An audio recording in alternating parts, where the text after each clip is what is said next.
भाजी कडू न होण्यासाठी काही सोप्या टिप्स सांगणार आहेत, तर व्हिडिओ शेवटपर्यंत पहा. कारल्याचे अशा प्रकारे काप करून त्याला मीठ व लिंबाचा रस लावून 20 मिनटं ठेवा. नंतर त्यामधील पाणी पिळून घ्या व स्वच्छ पाण्याने धुवून घ्या. 2 चमचे भाजलेल्या खोबऱ्याचा किस व 3 चमचे शेंगदाण्याचा कूट एकजीव करून त्यामध्ये मिरची पावडर, हळद, गरम मसाला हे सर्व मसाले टाकून एकजीव करून घ्या. आता चवीनुसार मीठ टाकून हे पण एकत्रित करून घ्या. आता यामध्ये आपण तयार केलेला मसाला भरून घेऊया.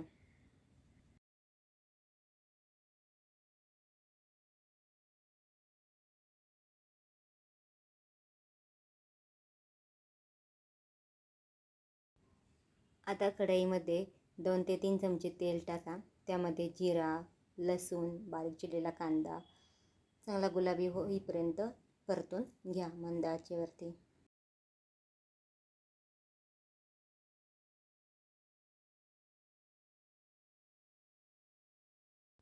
आता मसाले टाकूया. यामध्ये लाल मिरची पावडर, हळद, गरम मसाला, थोडासा गूळ, तुम्ही इथे साखर पण वापरू शकता.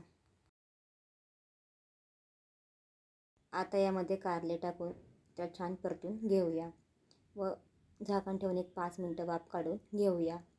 यावरती थोडंसं पाणी शिंपडून परत एक 5 ते 6 मिनिट त्याला वाफ देऊन घेऊया.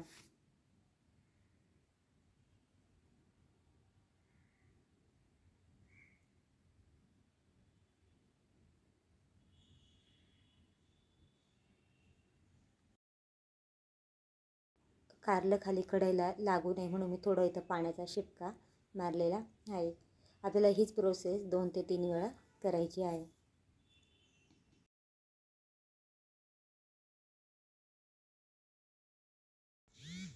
ही सोपी आणि चवदार भाजी ताटात वाढण्यासाठी तयार आहे. धन्यवाद रेसिपी पाहिल्याबद्दल.